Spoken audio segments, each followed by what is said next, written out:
I'm Shane Farmer, this is Dark Horse Rowing, and today we're testing your rowing IQ. Roll intro.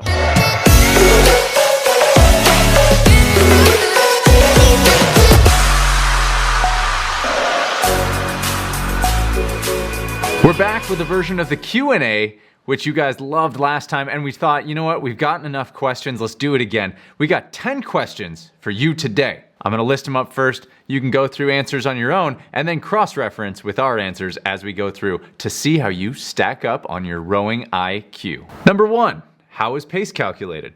Number 2, how do you know when you're about to reach your aerobic threshold? Number 3, why does power complement heart rate training on the rower? Number 4, what is VO2 max? Number 5, why should you include a warm-up, a cool-down, and stretching into your workout routines? Number 6, why monitor resting heart rate?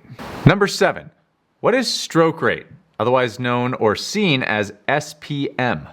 Number 8, why should you include low-intensity training into your regular training regimen? Number 9, how does sleep affect your rowing performance? And number 10, what are the benefits of HIIT training as opposed to regular endurance training? I'll let you ponder that for a moment. Moment up, let's go. Question number 1. How is pace calculated? Well, pace is calculated simply by the time rowed divided by your rowing distance, whatever that distance may be. Now, that is why it's advantageous for you to program a distance on your monitor whenever you're doing a workout, because then you are getting an accurate pace reading. Pace can be challenging to calculate and not quite as accurate if it doesn't have a given distance, because it's constantly trying to calculate off of an unknown endpoint. So programming distances into your workouts or times into your workout allow the machine to actually create the calculation to give you accurate pace in response. Question number 2. How do you know when you're about to reach aerobic threshold? Well, aerobic threshold describes the rate of metabolism and is effectively the point at which lactate begins to rise from a static state. And the point at which you know that you are reaching aerobic threshold is when you begin to notice that you are breathing deeper than just normal conversational breathing rate. And the average aerobic threshold is about 70% of your maximum heart rate. Why does power complement heart rate training? Well, power and heart rate can act together similar to split and stroke rate as excellent indicators of your actual performance. So in this instance, if let's say you were able to maintain the same level of power, let's call that wattage, right? If you're using watts as an output, and you're also tracking heart rate, and you know that you can maintain the same wattage while heart rate decreases or heart rate drift decreases, vice versa, if you can keep the same heart rate while being able to elevate power, you know that you are getting increased performance or increased aerobic benefit and strength due to that correlation between the two, power and heart rate. Question 4, what is VO2 max? VO2 max is maximal oxygen uptake value. Now, this is simply a measurement, not done simply, but it is a measurement of how much oxygen your body can transport at maximal intensity. It's typically reported in a value of milliliters of oxygen per minute per kilogram of body weight. So it's generally relative to body weight and calculated as basically a gradually increasing intensity test, finding the maximal point at which you are transporting oxygen. So for a sedentary individual, an average VO2 max would be 35 milliliters per kilogram per minute. If we're talking about elite athletes, I believe the highest recorded VO2 max was from a cross-country skier, and it was 90. That's a lot. It's a lot compared to a 35. When we're talking about peak performance. Apparently Lance Armstrong was reported to have a VO2 max of 85 milliliters per kilogram per minute. Question 5, why should you include a warm-up, a cool-down, and stretching in your daily workout routine? Well, the biggest reason is that you are going to be improving your body's ability, especially if you warm up, you're going to prime your body for the workout, meaning that by the time you start the workout, your body is actually firing on all cylinders instead of needing to warm up through a portion of the workout, meaning that in the workout phase, you are getting the most out of it. You are wringing the most water out of that sponge, right? If you don't warm up, you're gonna spend some of that time building into the phase at which you are getting peak performance from the workout. Now on the cool down side, you are maximizing recovery. You're ensuring that your body is ready to process the work that you've just done, ensuring that oxygen makes it to where it needs to get, that your muscles are getting enough love and attention so that they don't just bind down, that they instead try to benefit from the length or the heat or the blood flow or the micro tears that you just produced while you were working out. And then stretching, I mean, what is there to argue with stretching? It's just good for you. Question 6, why should you monitor your resting heart rate? Well, resting heart rate is an excellent evaluation of how your aerobic fitness is going at any given point in time because it is a baseline metric for you. It is your lowest heart rate at rest and at wake. And what you are finding is when you are not performing, what is your heart rate? And if that heart rate elevates or decreases over time, that is a general indicator of how your basic fitness is improving or declining. If general resting heart rate is declining, that's good. That means that your heart is able to get and work more efficiently with each beat. If it starts elevating, it's telling you that it's having to work harder to do the same level of work than you were having to do before. So tracking that resting heart rate is a really nice metric for understanding overall general performance gains or declines. Question 7, what is stroke rate, otherwise known as SPM? Well, stroke rate is the number of strokes that you take within a minute.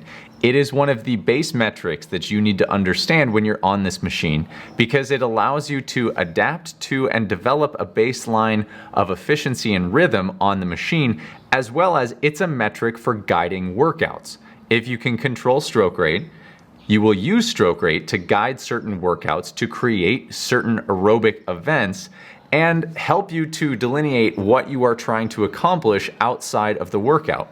Many coaches use stroke rate as the first metric that they begin to work with before moving on to split, which is, as we mentioned earlier, pace. Question 8, why should you include low intensity training sessions into your regular training regimen? Well, a lot of people think that they need to avoid low intensity training because we've gone so far to the opposite end of the spectrum with high intensity training. However, there are a lot of values to using low intensity training, not least of which are extolling the virtues of a decreased intensity on the body. Sometimes the body needs very light, aerobic, simple, monostructural work to help recover, continue to add blood flow and oxygen to the body, make sure that the muscles are moving without adding a high level of intensity and stress on the body. And that's a beautiful part of a low intensity training session, is that overall stress is decreased from both a hormonal level as well as just a physiological or a physical level.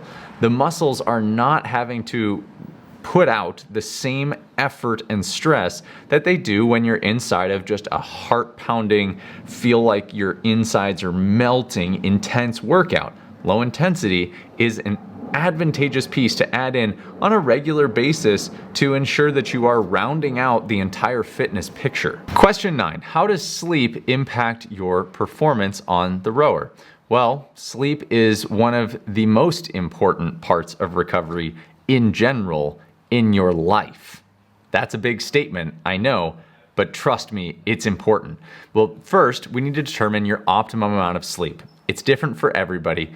Really, the best amount of sleep for you is what has you waking up feeling refreshed, ready to go, and alert. If you are waking up just groggy like you got hit by a truck, you're either getting too little or too much. It's important that you find the amount of sleep in which you can get up and feel like you're ready to start your day. Now, with that being said, sleep is one of the longest periods of time during your day in which you experience prolonged down regulation or parasympathetic activation. That's basically the response of your body to mellow out as opposed to be stimulated, sympathetic response, right? We want that parasympathetic response. We want that down regulation because during that time, the body's able to work on a lot of different levels, from simple resting of muscle to making sure that nutrients are making it to areas that were particularly damaged that day. And by removing activity, meaning I'm not moving around and doing things, I'm dedicating all my effort to sustaining systems that are working to flush and move good stuff to my body.